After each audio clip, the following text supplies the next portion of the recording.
आज पहली बार अविनाश किसी लड़की के साथ स्टोर पर आया था, और तो और उनके साथ एक बच्चा भी था। ये नजारा हर किसी के दिमाग में हजारों सवाल उठा रहा था।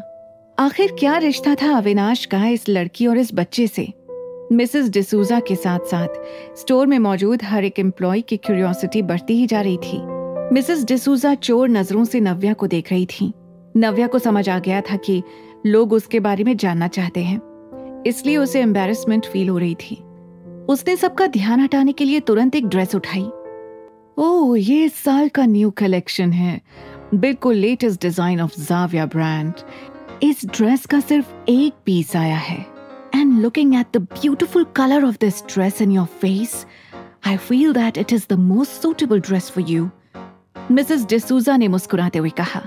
नव्या उस पर्पल ड्रेस को देख ही रही थी कि तभी मिसेस डिसूजा ने पीछे वाली लेन से एक वाइट ड्रेस निकाली और नव्या से कहा, I think this is also nice, white and pure. अगर आप इस ड्रेस में अपना शोल्डर एक्सपोज नहीं करना चाहती तो हम इसका नेक अलग तरह से डिजाइन कर देंगे। नव्या जान गई थी कि मिसेस डिसूजा की चॉइस बहुत अच्छी है। उस वाइट ड्रेस पर तो नव्या की नजरें अटक सी गई थी। उसने ड्रेस ली और चेंजिंग रूम में ट्राई करने के लिए चली गई। आरव और अविनाश बाहर ही उसका वेट कर रहे थे। कुछ देर में जब वो व्हाइट ड्रेस पहनकर बाहर आई तो आरव ने खुशी से कहा, मम्मा, this looks fabulous on you. आप तो बिल्कुल क्वीन लग रही हो, बिल्कुल वैसी जैसे स्टोरी बुक्स में बनी होती हैं। ये सुनकर नव्या को अच्छा लग रहा था। आरव ने तुरंत नव्या का हाथ पकड़ा और अविनाश की तरफ देखने लगा। पापा, बताओ ना, मम्मा कैसी लग रही है? मैंने सही कहा ना? अविनाश की नजरें तो नव्या पर कुछ सेकंड्स के लिए अटक ही गई थी। Body fit white elegant gown में नव्या हॉट एंड ब्यूटीफुल दोनों ही लग रही थी।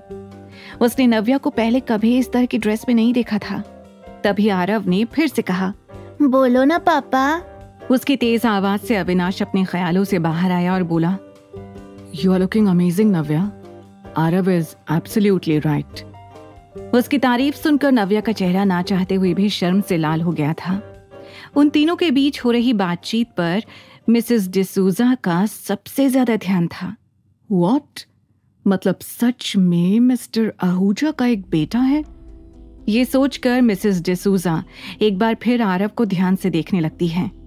जैसे जैसे वो अविनाश और आरव के बीच सिमिलैरिटीज देख रही थी, वैसे वैसे उनका विश्वास बढ़ रहा था कि आरव अविनाश का ही बेटा है। उतनी देर में नव्या चेंज करके अपने ओरिजिनल कपड़ों में बाहर आ गई थी।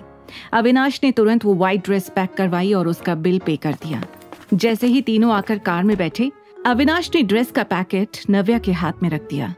Listen, thank you so much for this, but अगर तुम्हें कुछ कहना है तो सीधे कह दो, इतना हेजिटेट करने की कोई जरूरत नहीं है, अविनाश ने उसकी तरफ देखकर कहा। यह सुनकर नव्या ने अपनी हेजिटेशन अंदर दबाई और एक गहरी सांस लेते हुए कहा, okay, the thing is I want to pay you for this dress. It's just that मैं इतनी महंगी ड्रेस तुमसे नहीं ले सकती। तुम्हें काउंटर पर पे नहीं करना चाहिए था। क्यों? तुम्हें क्या लगता है कि मैं एक ड्रेस अफोर्ड नहीं कर सकता? अविनाश ने पूछा। नव्या ने कुछ सोचकर ड्राइवर से कहा, भैया, क्या आप आरव को सामने वाले पार्लर पर ले जाकर एक आइसक्रीम खिला देंगे? ये सुनते ही ड्राइवर ने आरव को गाड़ी से उतारा और आइसक्रीम खिलाने ले गया। उनके जाते ही नव्या ने अविनाश से कहा, ऐसा नहीं है, बात बस इतनी है कि हम दोनों के रिश्ते को तुम अच्छे से जानते हो। हमें ऐसे बिहेव करने की जरूरत नहीं है जैसे हम सच में हस्बैंड वाइफ हो। अविनाश ने उसकी इस बात पर कोई जवाब नहीं दिया। तुमने ऑलरेडी मेरी बहुत हेल्प की है, इतना सब कुछ किया है जो मैं चाहकर भी कभी रीपे नहीं कर पाऊंगी, लेकिन फाइनेंशियली आई थिंक हम दोनों को ही अपने वेज सेपरेट रखनी चाहिए। Okay, if you wish to do so, तुम मुझे आराम से पे कर सकती हो। It's for 3 lakhs। आगे की कहानी जानने के लिए देखिए अगला एपिसोड सिर्फ पॉकेट FM के YouTube चैनल पर, और द रिटर्न के सारे एपिसोड्स को सुनने के लिए डिस्क्रिप्शन में दी लिंक से डाउनलोड करें पॉकेट FM ऐप।